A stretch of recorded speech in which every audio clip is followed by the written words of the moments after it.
بسم اللہ الرحمن الرحیم الحمد للہ رب العالمین والصلاة والسلام علی رسول النبی الکریم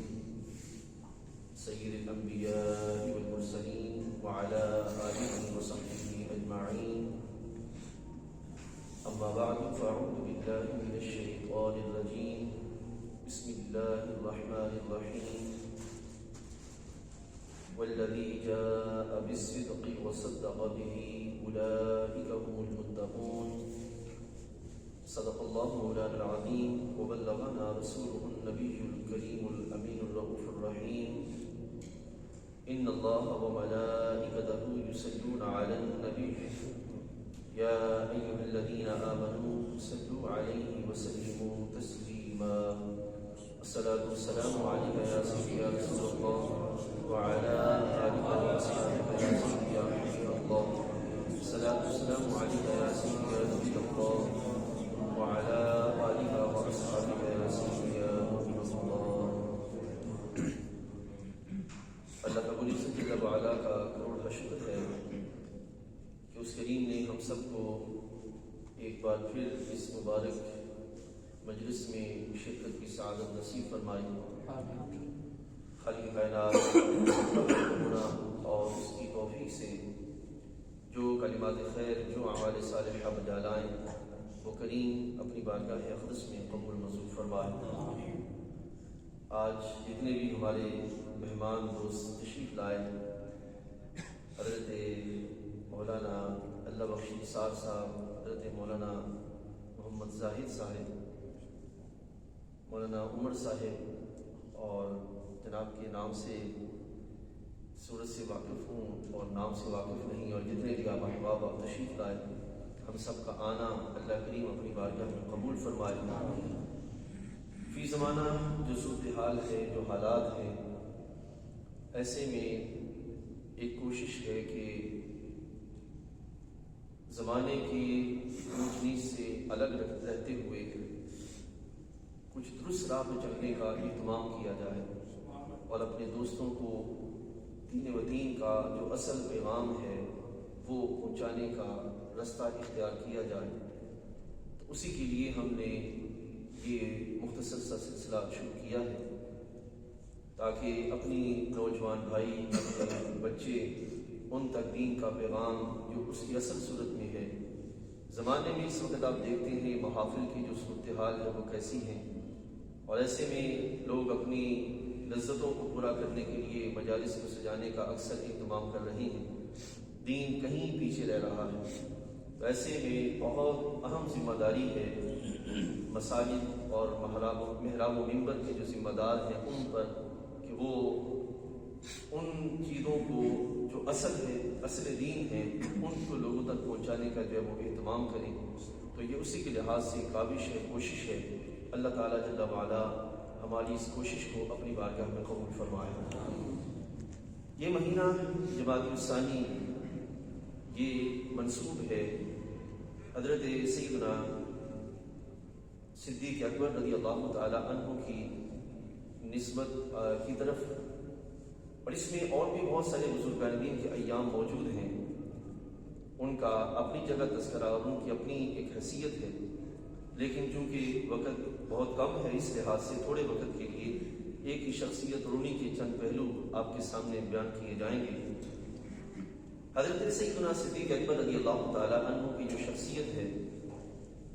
اسلام کے اندر ایک ایسی مسلمہ شخصیت ہے کہ جن کے عمل کو اور جن کے رسول اللہ صلی اللہ علیہ وسلم کے ساتھ تعلق کو اللہ تعالیٰ نے ایسی عمومیت بخشی اور ایسا دوام عطا فرمایا کہ وہ آپ ہی کا خاصہ ہے. حضرت صدیق اکبر رضی اللہ تعالی عنہ آپ وہ شخصیت ہیں کہ جن کا چناؤ رب ذوالجلال جل وعلا کے فضل سے سرکار کے لیے کیا گیا، اور اس انداز کے ساتھ چناؤ ہوا کہ وہ دنیا میں بھی سرکار کے ساتھ تھے اور قبر میں بھی سرکار کے ساتھ ہیں اور حشر میں بھی سرکار کے ساتھ ہیں. یاد رکھیں ایک حدیث طیبہ میں نے محبوب کریم علیہ السلام کی ایک دعا پڑھی کہ حبیب علیہ السلام نے ارشاد فرمایا کہ اے اللہ ابو بکر کو جنت میں میرے درجے میں جگہ عطا فرما۔ یہ آپ کا وہ شرف ہے جو رب تعالیٰ جل وعلا نے آپ کو عطا فرمایا۔ قرآن مجید فرقان حمید میں رب ذوالجلال جل وعلا نے سورہ زمر کے اندر ارشاد فرمایا، بسم اللہ الرحمن الرحیم، والذی جاء بالصدق وصدق بہ،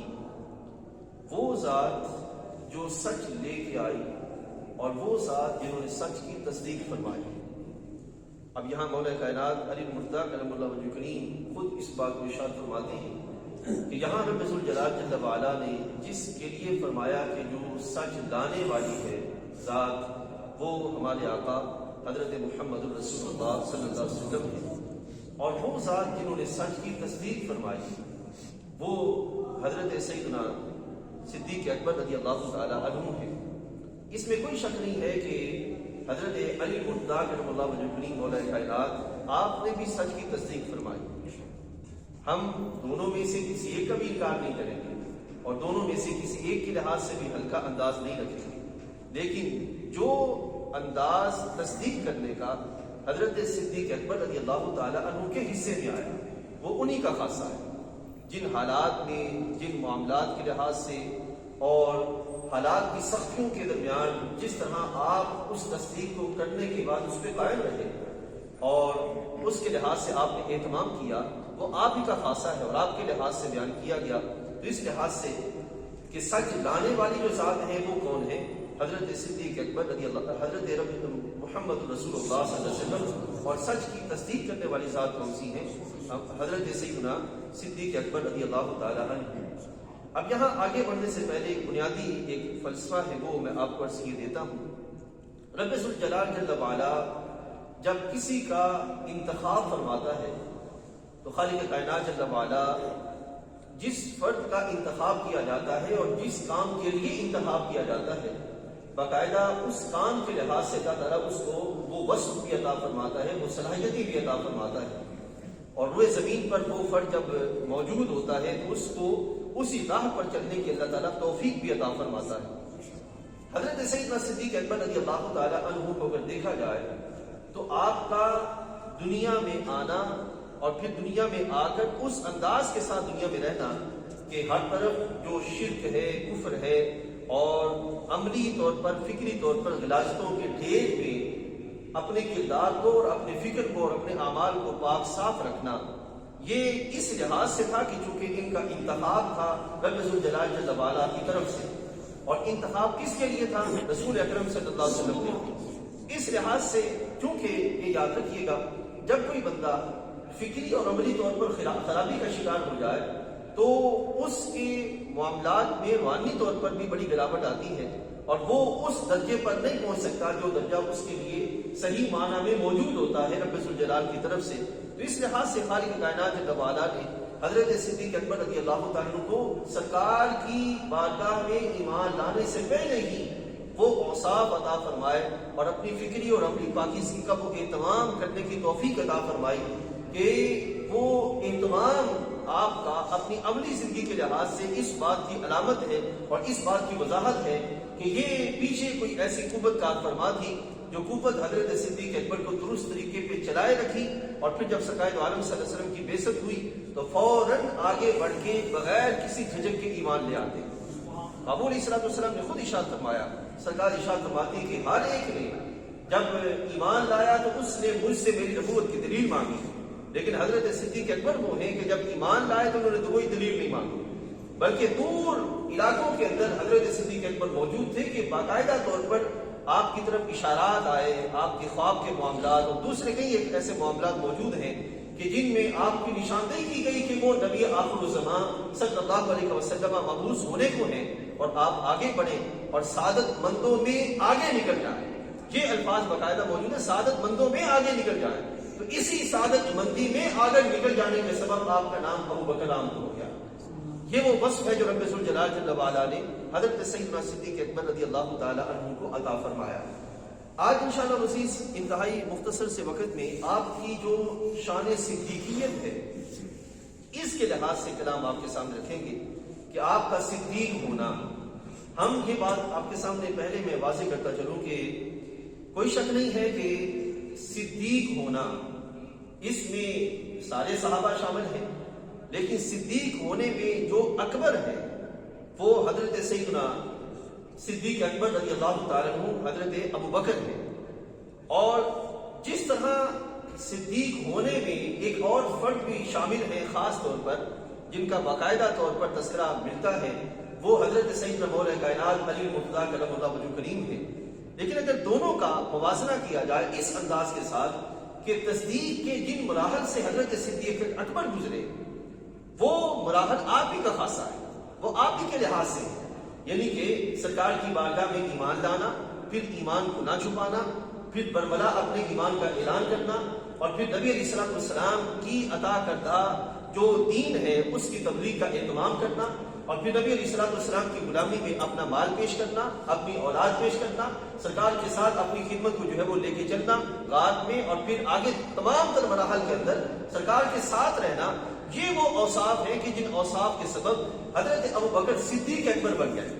ان اوصاف کے سبب یقیناً حضرت مولا کائنات علی مرتضیٰ کرم اللہ وجہ کریم کے وہ پہلو بھی موجود ہیں جو کہ آپ کو شان صدیقیت میں لاتے ہیں، لیکن جو پہلو حضرت صدیق اکبر کے حصے میں آئے وہ آپ ہی کا خاصہ ہے اور آپ ہی کے لحاظ سے ہیں۔ ہم جب انشاءاللہ مزید مولا کائنات کرم اللہ وجہ کریم کا تذکرہ آئے گا، اس میں آپ کے ان پہلوؤں کو بھی بیان کریں گے کہ کس طرح حضرت سیدنا علی مرتضیٰ کرم اللہ وجہ کریم جو ہے آپ شرف صداقت کی طرف بڑھے اور آپ نے اس لحاظ سے اہتمام فرمایا۔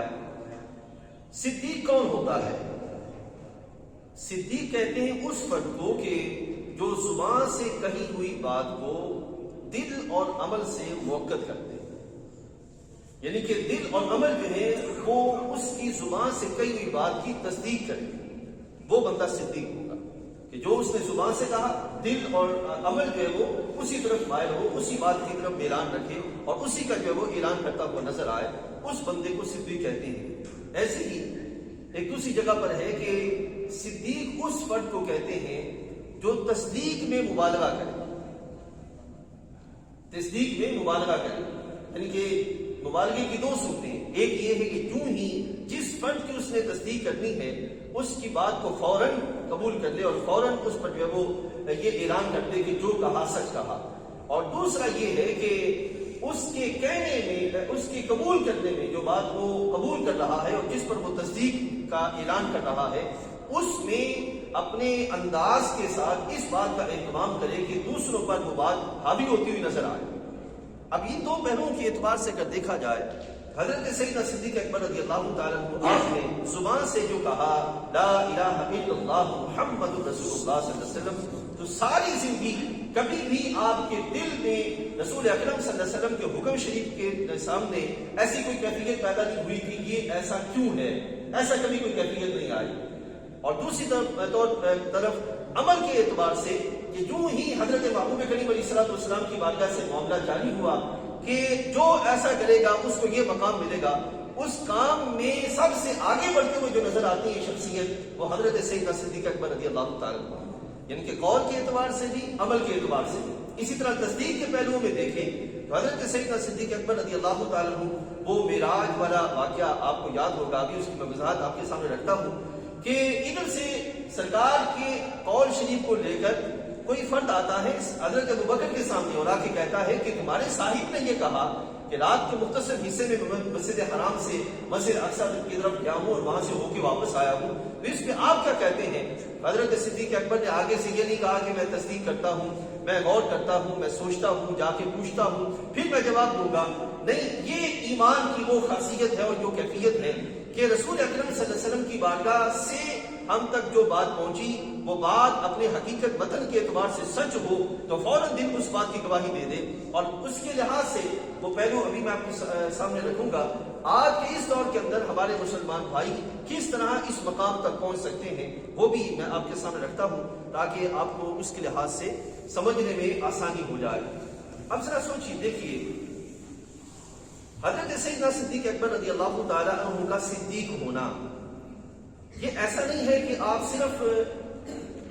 اپنے معاملات کے اعتبار سے دنیا کے اندر عام لوگوں کے سبب صدیق ٹھہرے کہ لوگوں نے کہا، لوگوں نے آپ کی باتیں دیکھی، سنی، سمجھی اور اس پر جو ہے وہ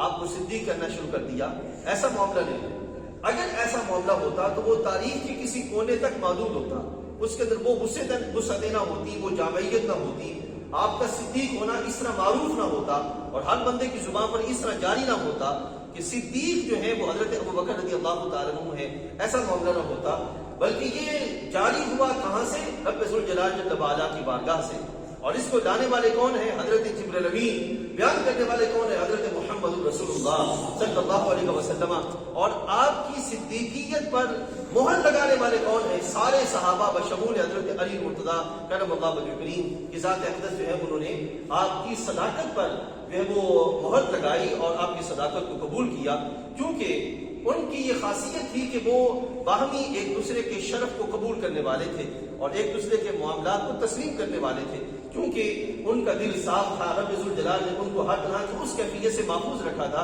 جس کیفیت کے سبب کسی پر کسی طرح کا کوئی اعتراض وارد ہوتا ہو تو سب سے پہلے حضرت سیدہ نبعہ حبشیہ فرماتی ہیں،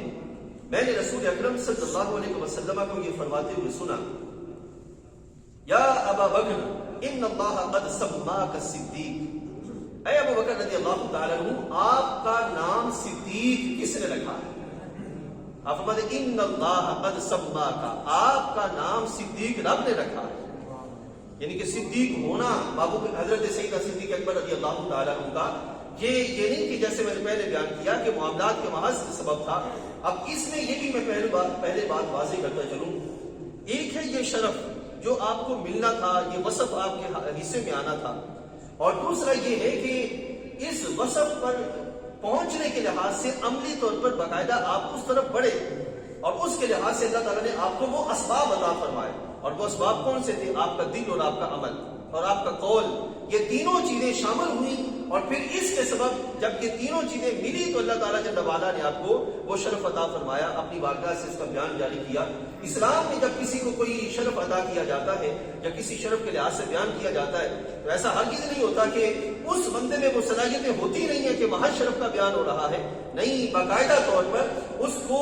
اس قابل بنایا جاتا ہے تو پھر اس کے بعد جا کر اس کو اس شرف کا اعلان کیا جاتا ہے۔ کبھی ایسا ہوتا ہے کہ اس کی صلاحیتوں کا اظہار بعد میں ہونا ہوتا ہے، شرف پہلے بیان کر دیا جاتا ہے، اور کبھی ایسا ہوتا ہے کہ صلاحیتیں پہلے عطا کی جاتی ہیں، پھر وہ اس مقام تک پہنچتا ہے اور اس کے بعد جا کر اس کے شرف کا جو وہ اعلان ہوتا ہے۔ حضرت صدیق اکبر رضی اللہ تعالیٰ عنہ آپ اپنے اعمال کے اعتبار سے زمانہ جاہلیت میں بھی صدیق تھے،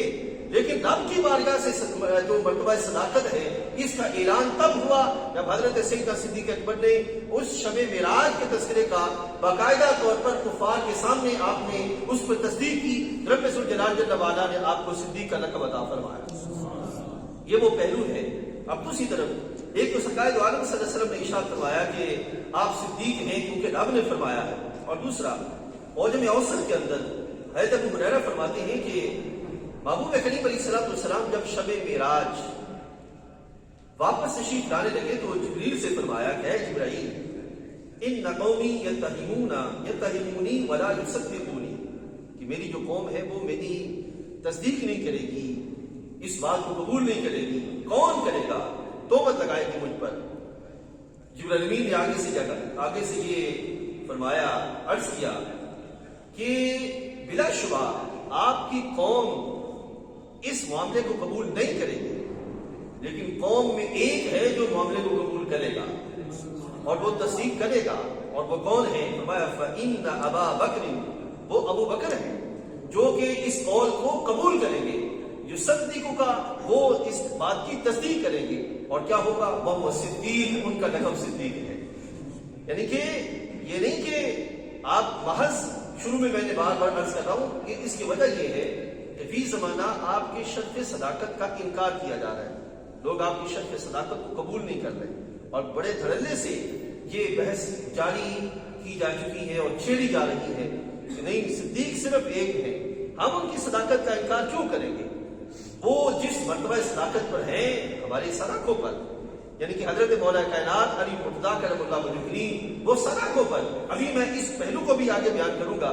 لیکن جو وصف حضرت صدیق اکبر کے حصے میں آیا وہ آپ ہی کا خاصہ ہے، اس کا کسی لحاظ سے بھی جو ہے وہ نہ انکار کیا جائے گا، نہ انکار کا رستہ بنایا جائے گا۔ کسی بھی لحاظ سے اس طرف جو ہے وہ. تو آپ دیکھیے پہلے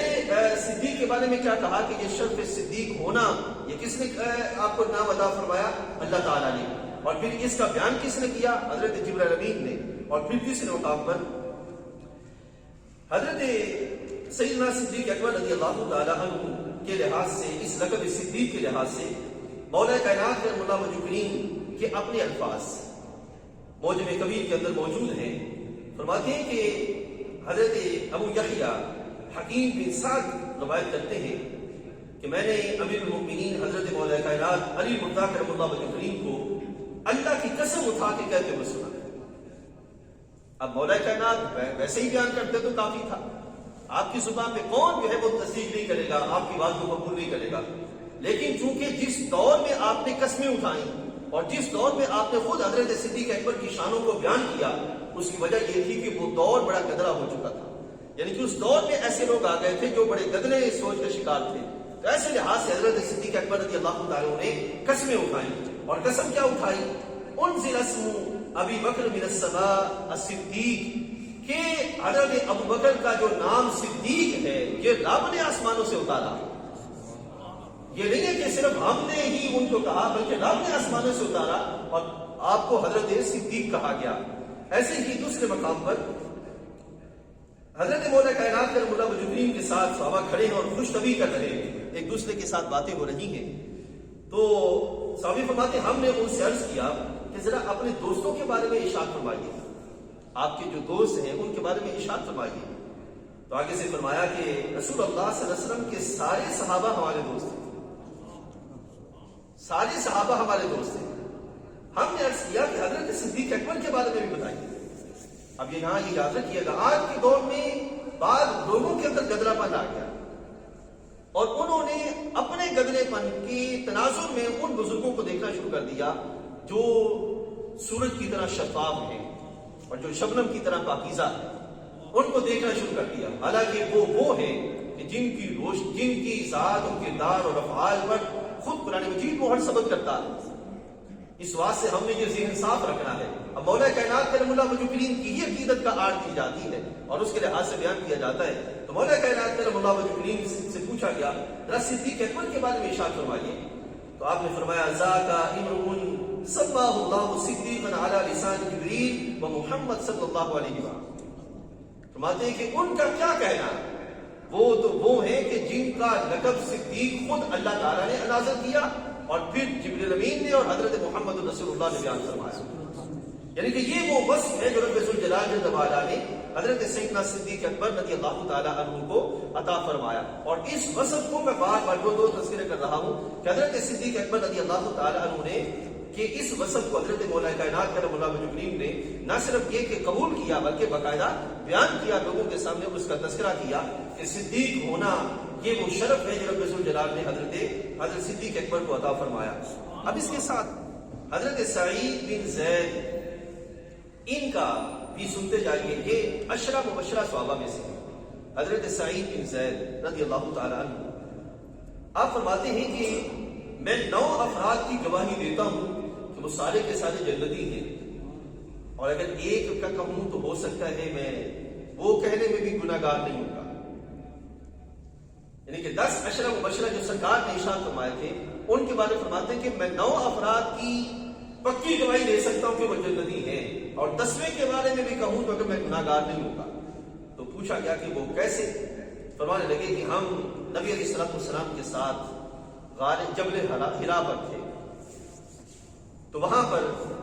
جب سرکار دو عالم صلی اللہ علیہ وسلم اس جبل حرا پر تھے تو اس میں لرزہ طاری ہو گیا، وہ کانپنے لگا. تو جب کانپنے لگا تو نبی علیہ الصلوۃ والسلام نے اپنی مبارک ایڑی اس پہ ماری، اور ایڑی مارنے کے بعد سرکار نے ارشاد فرمایا کہ اے وہ ٹھہر جا، یا اے حرا ٹھہر جا، اس وقت تیرے اوپر ایک نبی، ایک صدیق اور 2 شہید. اب کس کو فرمایا؟ غارے اس حرا پہاڑ کو، اس کو فرمایا کہ ٹھہر جا، اس وقت تیرے اوپر ایک نبی، ایک صدیق اور 2 شہید ہیں. اب یہاں پہ بھی آپ دیکھیے کہ حضرت صدیق اکبر کا صدیق ہونا یہ صحابہ کے درمیان اس قدر معروف تھا کہ صحابہ جب حضرت ابو بکر کا تذکرہ کرتے تو صدیق کا لقب کے ساتھ تذکرہ کرتے کہ ہمارے درمیان جو صدیق معروف ہیں یہ حضرت سیدنا ابو بکر رضی اللہ تعالیٰ عنہ ہے. اچھا، تو حضرت سیدنا سعید بن زید سے پوچھا گیا کہ اس وقت پہاڑ پر کون کون تھا کہ جس کے بارے میں سرکار نے فرمایا؟ تو فرمانے لگے اس وقت رسول اللہ صلی اللہ علیہ وسلم، حضرت ابو بکر صدیق، عمر فاروق، عثمان غنی، حضرت مولا کائنات سیدنا طلحہ، حضرت زبیر، حضرت سعد بن وقاص، عبد الرحمن بن عوف، یہ لوگوں کا جب تذکرہ ہوا تو پھر خاموش ہو گئے۔ تو پوچھا کیا وہ 10واں بھی بتا دیں؟ تو فرمانے لگے 10واں میں ہوں۔ یعنی کہ سعید بن زید خود جو ہے وہ 10ویں عشرہ مبشرہ صحابہ میں سے ہیں جن کے بارے میں سرکار نے فرمایا کہ یہ جنتی ہیں۔ اب یہاں یہ بھی میں فرق کی بات واضح کرتا چلوں، اس وقت بہت سے ایسے ہیں جو کہتے ہیں کہ ایک تو وہ صحابہ ہیں جو قطعی جن کے بارے میں جنتی ہونا بیان کیا گیا ہے، اور دوسرے وہ ہیں جن کو شرف صحابیت ملا ہے تو ان کے بارے میں قطعیت کا بیان نہیں کیا گیا۔ تو یہاں یہ بات اپنے ذہن میں رکھنی ہے کہ قرآن مجید فرقان حمید کے اندر رب ذوالجلال نے جو بیان فرمایا وہ ہمارے سر آنکھوں پر ہمارا اس پہ ایمان ہے اور وہ اصل حقیقت ہے۔ رب تعالیٰ فرماتا ہے کُلًّا وعد اللہ الحسنى، اللہ نے سارے صحابہ کے ساتھ جنتی ہونے کا اعلان فرمایا، یعنی کہ سارے صحابہ جو شرف صحابیت پا گیا، ٹھیک ہے، جو شرف صحابیت پا گیا اس کے دنیا میں جو بھی معاملات ہیں اس کا تعلق رب کے ساتھ ہے، لیکن رب ذوالجلال جل وعلا نے اس شرف صحابیت کے سبب ان کو اپنے بارگاہ سے جنت عطا فرما دی۔ ٹھیک ہے، تو اس واسطے وہ جو نعرہ لگایا جاتا ہے ہر صحابی نبی جنتی جنتی، تو یہ ہمارا ایمان ہے کہ رسول اکرم صلی اللہ علیہ وسلم کے سارے صحابی کا ہے جنتی ہیں، رب ذوالجلال جل وعلا نے ان کے ساتھ جنتی ہونے کا اعلان فرمایا ہے، وعدہ فرمایا ہے۔ ساتھ ہی حضرت سیدنا امام باقر رضی اللہ تعالی عنہ، یہ حضرت امام زین العابدین رضی اللہ عنہ کے صاحبزادے ہیں، اور حضرت امام جعفر صادق رضی اللہ تعالیٰ عنہ کے ابا جی حضور ہیں امام باقر۔ یہ وہ ہیں کہ جن کو سرکار دو عالم صلی اللہ علیہ وسلم نے اپنی بارگاہ سے ایک صحابی کے ہاتھوں سلام بھیجا تھا کہ فلاں دور میں اس طرح ایک بیٹا ہوگا جس کا نام محمد ہوگا، اس کو میرا سلام دینا۔ تو یہ حضرت امام باقر ہیں کہ جن کے لیے سرکار نے اپنی بارگاہ سے سلامتی کے تحفے بھیجے۔ یہ امام باقر رضی اللہ تعالیٰ عنہ کی بارگاہ میں سوال کیا گیا ہے۔ سوال یہ تھا کہ ما قولک فی حلیۃ السیوف، آپ کا کیا حکم ہے کہ تلوار کا جو دستہ ہے اس کے بارے میں آپ کا کیا حکم ہے؟ تو آپ نے فرمایا کہ تلوار کے دستے سے مراد یہ ہے کہ تلوار کا دستہ چاندی سے آراستہ کیا جا سکتا ہے کہ نہیں، چاندی سے بنایا جا سکتا ہے، مسجل کیا جا سکتا ہے کہ آپ پہلی تلواروں کو دیکھیں، پہلے دور میں جو ملتی تھی ان تلواروں کی جو دستے ہوتے تھے اس میں موتی وغیرہ لگائے ہوتے تھے، اس میں چاندی وغیرہ ہوتی تھی۔ تو کیا ان سے پوچھا گیا کہ جو چاندی کا دستہ ہے یہ دستہ، یہ جو تلوار کا دستہ ہے اس کو چاندی کا بنایا جا سکتا ہے، آراستہ کیا جا سکتا ہے کہ نہیں؟ آپ سے سوال کیا گیا تو آپ نے فرمایا لا باس، کوئی حرج نہیں ہے، کوئی حرج نہیں ہے۔ آگے دلیل کس کی پکڑ رہے ہیں؟ قد حلی ابو بکر صدیق سیفہ،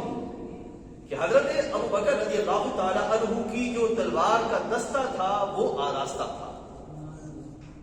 اب امام ہے امام باقر، یعنی کہ چوتھے پانچویں آل بیت میں سے امام ہے۔ اب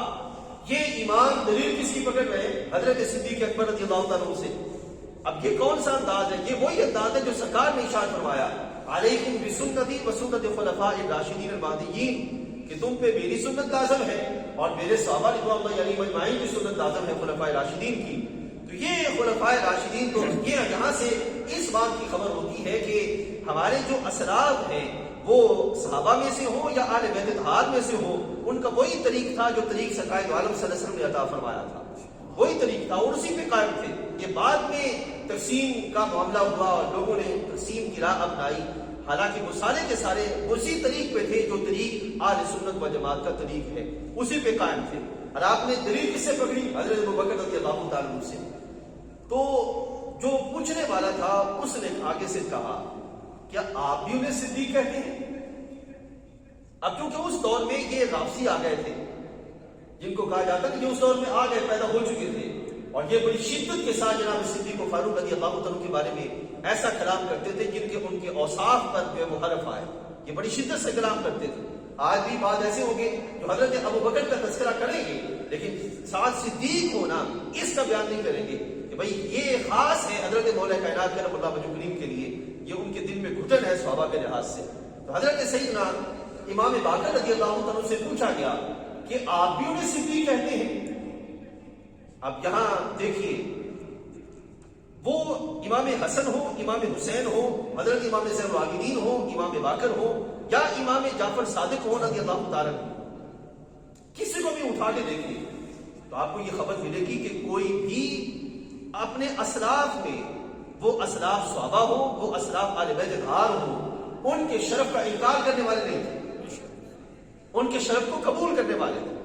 یہ بدبختی بعد میں پیدا ہوئی کہ ایسے لوگ درمیان میں آ گئے جنہوں نے اسلاف کا وہ شرف جو اللہ اور اس کے رسول نے انہیں عطا فرمایا تھا، اس شرف کے انکار کی طرف چل پڑے۔ یہ ہم پر لازم ہے، اور مبارک ہو آل سنت و جماعت کو جو ہر حال میں ان سارے شرفوں کو مانتی ہے جو اللہ کی بارگاہ سے ہم ان بندوں کو عطا کیے گئے۔ یہ برکت اللہ نے آل سنت کو عطا فرمائی۔ اب یہاں پہ پوچھا گیا کہ آپ بھی انہیں صدیق کہتے ہیں؟ آپ جلال میں آ گئے، اور جلال میں آ کے اٹھ کھڑے ہوئے اور قبلے کی طرف منہ کرتے ہوئے آپ نے فرمایا ہاں وہ صدیق ہیں، وہ صدیق ہیں، وہ صدیق ہیں۔ یہ وہ شرف ہے جو کہ رب ذوالجلال جل وعلا کے اس مبارک بندے اور شہزادہ رسول کریم علیہ الصلوۃ والسلام نے وہاں پہ بیان فرمایا کہ ہاں وہ صدیق ہیں، وہ صدیق ہیں، وہ صدیق ہیں۔ اور ساتھ ہی فرمایا جو انہیں صدیق نہ کہے، یعنی کہ ان کا صدیق ہونا قبول نہ کرے، ان کو صدیق نہ کہے، یعنی کہ جو انہیں صدیق نہ کہے، اللہ تعالیٰ اس کے قول کی تصدیق نہیں کرے گا۔ اب وہ قول کون سا ہے؟ لا الہ الا اللہ محمد رسول اللہ، یعنی کہ ادھر سے کلمہ بھی پڑھے اور ادھر سے حضرت صدیق اکبر کی صداقت کا انکار بھی کرے۔ آپ فرما رہے ہیں کہ اللہ تعالیٰ اس کے قول کی تصدیق نہیں کرے گا۔ یہ ہے وہ شرف صدیقیت جو کہ رب ذوالجلال جل وعلا نے حضرت سیدنا صدیق اکبر رضی اللہ تعالیٰ عنہ کو عطا فرمایا۔ اب یہاں پر یہ جو صدیقیت ہے، چونکہ اللہ کے فضل سے ہماری شریعت ایسی ہے، یعنی کہ ہمیں جو شریعت عطا کی گئی رسول کریم علیہ السلام کی بارگاہ میں سے، اس میں ہر چیز کو بیان کیا گیا۔ کوئی یہ نہیں کہہ سکتا کہ قیامت کا معاملہ قیامت کے دن جب ہوگا پھر دیکھا جائے گا، نہیں، ہمارے آقا صلی اللہ علیہ وسلم نے ہر چیز کو بیان فرمایا اور ہمارے اسلاف نے ہر چیز کو سنبھالا، ہر چیز کو محفوظ کیا۔ یہاں حضرت امام احمد رضا رحمۃ اللہ تعالی علیہ آپ مرتبہ صدیقیت کو بیان کرتے ہوئے بیان کرتے ہیں کہ مرتبہ صدیقیت ایک ہے مرتبہ نبوت۔ قرآن مجید فرقان حمید جس مرتبے کو سب سے بالا تر فرماتا ہے وہ ہے مرتبہ نبوت۔ ٹھیک ہے، اللہ تعالیٰ کی مخلوق میں جو اللہ تعالیٰ نے اپنی مخلوق کے لیے جو مراتب رکھے ہیں، ان میں جو سب سے بلند مرتبہ ہے وہ کون سا ہے؟ مرتبہ نبوت۔ اس کے بعد جو دوسرا مرتبہ آتا ہے اس کے ماتحت، اس کے نیچے فوراً وہ ہے مرتبہ صدیقیت۔ ٹھیک ہے، اب یہاں فرماتے ہیں کہ صدیقیت ایک مرتبہ زیر نبوت ہے، اس کے اور نبوت کے بیچ میں کوئی مرتبہ نہیں، یعنی کہ اوپر نبوت ہے اور نیچے صدیق ہونا، صدیقیت۔ ٹھیک ہے، مگر ایک مقام ادق و اخفا یہ نصیبہ ہے حضرت صدیق اکبر رضی اللہ تعالیٰ، ٹھیک ہے نا، یعنی کہ یہ جو صدیقیت کا مقام ہے اس میں باریک تر اوپر ایک مقام ہے جس میں نبوت اور صدیقیت کے درمیان ایک تو یہ کہ نبوت کا مرتبہ الگ ہے، صدیقیت کا مرتبہ الگ ہے، یہ فرق واضح رہے۔ پھر جو مرتبہ صدیقیت ہے اس میں جو سب سے بلند تر مقام ہے وہ حضرت صدیق اکبر رضی اللہ تعالیٰ عنہ کا ہے۔ اور پھر آگے بیان کرتے ہیں تو اجناس و انواع و اصناف و فضائل و کمال و بلندی درجات میں، یعنی کہ جتنے بھی پہلو ہیں وہ اجناس انواع یہ سارے ان کے درجات کی بلندی کے اعتبار سے جتنے بھی پہلو آتے ہیں ان پہلوؤں میں خصائص و ملزومات نبوت کے سوا، یعنی کہ جو شرف نبوت ہے اور جو نبوت کے اوصاف ہیں وہ وہیں پہ ہیں، وہ نیچے نہیں آ سکتے۔ جو دائرہ نبوت میں شخصیت موجود ہے وہ اسی کے ساتھ ہے، وہ اسی کے علاوہ کسی اور کا نصیب نہیں ہو سکتی۔ ہاں اگر یعنی کہ اس طرح کے فیضان کی صورت میں نیچے عطا کیے جائیں تو وہ نبوت کے اوصاف جو ہے وہ فیضان کی صورت میں ہوں گے، نبی کی حیثیت میں نہیں ہوں گے، یعنی کہ نیچے جو ہوگا وہ نبی نہیں بن جائے گا۔ یہ پہلو آپ نے سامنے رکھنا ہے۔ تو فرماتے ہیں کہ خصائص و منصوبات نبوت کے سوا صدیقین ہر عطیہ کے لائق ہیں، اگرچہ باہم ان میں تفاوت و تفاوت کثیر ہے، یعنی کہ یہ وہ پہلو ہے کہ جو کہ حضرت سیدنا صدیق اکبر رضی اللہ تعالیٰ عنہ کے لحاظ سے اور مرتبہ صدیقیت کے لحاظ سے ہمارے اسلاف کے اندر جو وہ بیان کیے گئے۔ یقیناً یہ باتیں تھوڑی سی الفاظ کے اعتبار سے بھاری پن اپنے اندر ضرور رکھتی ہیں، لیکن جو کمالات اور اوصاف ہمارے بزرگوں نے بیان کیے اور اللہ اور اس کے رسول علیہ السلام نے بیان فرما دیے وہ ایسے ہیں کہ اگر ان کو صحیح طریقے سے سمجھا جائے اور اس کو پکڑ لیا جائے اور اس پہ قائم ہو جائے تو پھر بندہ زمانے کی خرابی سے محفوظ ہو جائے گا. اور ہم نے اس بات کا اہتمام کرنا ہے کہ حضرت سیدنا صدیق اکبر رضی اللہ تعالیٰ عنہ کے شرف کو سنبھالنے کے لحاظ سے اس لیے اہتمام کرنا ہے کہ یہ ہمارے اہل سنت، یہ نہیں ہے کہ چونکہ ہمارے اہل سنت کا معاملہ ہے اس لیے ہم نے سنبھالنا ہے. نہیں، اللہ اور اس کے رسول علیہ السلام نے یہ عطا فرمایا ہے، انہوں نے یہ بیان کیا ہے، انہوں نے اس بات کو جو ہے وہ سامنے رکھا. اس اعتبار سے یہ ہم پر لازم ہے میرے بھائیوں کہ ہم ان اپنے اسلاف کے جملہ پہلو اور جملہ شانوں کو صحیح طور پر سمجھیں اور اس انداز کے ساتھ کہ جس طرح قرآن و سنت میں ان کا بیان کیا گیا اور قرآن و سنت میں ان کا تذکرہ آیا اسی طریقے سے ان کو سمجھا جائے اور اس کا جو ہے وہ بیان کیا جائے. پھر انشاءاللہ مزید نتیجہ کیا نکلے گا کہ ہمارے ان کے لحاظ سے عقیدتوں کے پہلو بھی مضبوط رہیں گے اور ان کے ساتھ تعلق کی جو کیفیت ہے اس میں بھی مضبوطی آئے گی اور پھر اللہ اور اس کے رسول کی بارگاہ میں کامیابی کے پہلو بھی نصیب ہو جائیں گے. اور بہت سارے اوصاف موجود ہیں چونکہ وقت کی کمی کے لحاظ سے میں نے چاہا کہ جو مختصر طور پر آسانی سے بیان کیا جا سکتا ہے وہ آپ کے سامنے رکھتے ہیں. اب یہاں ایک پہلو جو میں نے آپ کے سامنے رکھنا تھا جس کو میں نے کہا کہ میں بیان کروں گا وہ یہ تھا کہ سرکار کے ہر قول کی تصدیق کیسے ہو سکتی ہے، کہ نبی علیہ السلام کے قول کی تصدیق کیسے ہو سکتی ہے. جیسے کہ حضرت صدیق اکبر رضی اللہ عنہ نے تصدیق فرمائی تو قول کی تصدیق کیسے ہو سکتی ہے. صرف وہ سنیے گا کہ شب معراج جب محبوب علیہ السلام تشریف لے گئے، واپسی پہ جب تشریف لائے اور صبح کے وقت سرکار نے اپنے اس معاملے کا بیان فرمایا تو کفار حضرت صدیق اکبر رضی اللہ عنہ کی بارگاہ کے پاس بھی پہنچے اور وہاں پر جا کر ان کے سامنے شب معراج کا تذکرہ کیا، سرکار کے لحاظ سے بیان کیا. تو آگے سے صدیق اکبر رضی اللہ تعالیٰ کا جو انداز تھا وہ انداز اگر آج ہم بھی سمجھیں تو پھر انشاءاللہ العزیز سرکار کے لحاظ سے جو اوصاف ہیں، آپ کے جو کمالات ہیں اور آپ کی جو مراتب عالیہ ہیں اور نبی علیہ السلام کے لحاظ سے جو مقامات ہیں، کبھی بھی ہم ان کے انکار کی طرف نہیں جائیں گے اور ان کے لحاظ سے کوئی دوسرا رستہ نہیں جو وہ اختیار کریں گے. وہ انداز کیا ہے؟ حضرت صدیق اکبر رضی اللہ عنہ فرماتے ہیں نعم، لیکن جب انہوں نے کہا کہ کیا تم تصدیق کرتے ہو، حضرت صدیق اکبر نے فرمایا نعم، ہاں میں تصدیق کرتا ہوں. انی لأصدقہ فیما هو ابعد من ذلک، یعنی کہ اس سے جو دور کی چیزیں ہیں ہم ان کی روزانہ تصدیق کرتے ہیں تو یہ تو پھر قریب کی چیز ہے. یعنی کہ دور کی چیز کیا کہ سرکار کی بارگاہ میں ہوتے جنت اور دوزخ کے معاملات کا بیان کیا جاتا اور رب ذوالجلال جل وعلا کی جو غیب اس کائنات کے لحاظ سے غیب کے جو معاملات ہیں اور حشر اور نشر کے جو معاملات ہیں وہ بیان کیے جاتے ہیں قرآن مجید میں. نبی علیہ السلام ان کا بیان فرماتے، صحابہ سماعت کرتے تو دلائل کے ساتھ چونکہ ان کے ذہن مضبوط ہو چکے تھے کہ نبی علیہ السلام جو بیان فرمائیں گے وہ برحق ہوگا، وہ بھلے ہماری ظاہری عقل میں آئے یا نہ آئے، دونوں صورتوں میں برحق ہوگا. اس لحاظ سے ہماری بحیثیت مومن ذمہ داری کیا ہے کہ جو بات سرکار کی بارگاہ سے آئے وہ دلائل کی بنیادوں پہ فوراً قبول کر لی جائے اور اس کا جو وہ انکار نہ کیا جائے. اور پھر دوسرا، بعض ہمارے احباب ایسے ہیں جو اس چیز کی طرف بڑھتے ہیں کہ یہ عقل پہ پوری نہیں اتری یا حالات ایسے ہیں، ماحول ایسے ہیں، ان کو قبول کیا جائے کہ نہیں کیا جائے. حضرت صدیق اکبر رضی اللہ عنہ کا وصف یہ تھا کہ صلح حدیبیہ کے موقع پر حضرت سیدنا صدیق اکبر رضی اللہ عنہ کی بارگاہ میں جناب عمر آگے کہنے لگے کہ اے ابو بکر کیا ہم حق پہ ہیں؟ آپ نے فرمایا ہم حق پہ ہیں. فرمایا کیا رسول اللہ صلی اللہ علیہ وسلم حق پہ ہیں؟ فرمایا ہاں حق پہ ہیں. تو چونکہ معاہدہ کچھ ایسا ہوا تھا کہ اس میں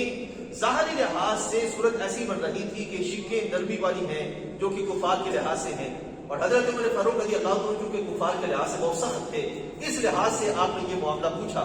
تو حضرت صدیق اکبر نے حضرت عمر فاروق رضی اللہ عنہ کو جس انداز کے ساتھ درستگی کی راہ بتائی وہ انداز اگر ہم اپنے سامنے رکھیں تو ہمارے لیے مشعل راہ ہے. آپ فرماتے ہیں کہ اے عمر یاد رکھو ہم امتی ہیں، وہ اللہ کے نبی ہیں. کیا مطلب؟ اگر ہمیں کسی بات کی سمجھ نہ آئے ان کی، یعنی کہ سرکار دو عالم صلی اللہ علیہ وسلم کی، تو اس کا یہ مطلب نہیں ہے کہ وہاں پہ اعتراضات شروع کر دیں یا وہاں پہ اپنی عقل کو امام بنائیں. نہیں، اپنے ایمان کو اپنا امام بنایا جائے گا اور ایمان کو امام بنا کر پھر جب چلیں گے تو پھر نتیجہ کیا نکلے گا؟ اللہ تعالیٰ جل وعلا جو چیزیں ابھی سمجھ نہیں بھی آئیں ایمان کی برکت سے اللہ پھر سمجھنے کی توفیق عطا فرما دے. اس لحاظ سے میرے بھائیوں فی زمانہ بہت سارے خطرات ہیں، بہت سارے پہلو موجود ہیں کہیں انکار ہے، کہیں اعتراض ہے، کہیں اس طرح کی کئی صورتحال ہے، لیکن اللہ کے فضل سے اہل سنت و جماعت یہ طریقہ ایسا ہے کہ جس میں نہ انکار ہے، نہ اعتراض ہے، نہ گھٹن ہے، نہ کوئی اور کیفیت ہے۔ سرکار کی بارگاہ سے اللہ تعالیٰ کی عطا کرتا جو چیزیں ہمارے تک پہنچی، ہم وہ افراد کے اعتبار سے ہوں یا احکام کے اعتبار سے ہوں، ہم ان کو دل و جان سے تسلیم کرتے ہیں اور اسی طرح قائم رہتے ہیں۔ رب ذوالجلال جل وعلا ہم سب کا بیٹھنا اپنی بارگاہ میں قبول فرمائے۔ میرے بھائیوں، جو آپ کو بار بار عرض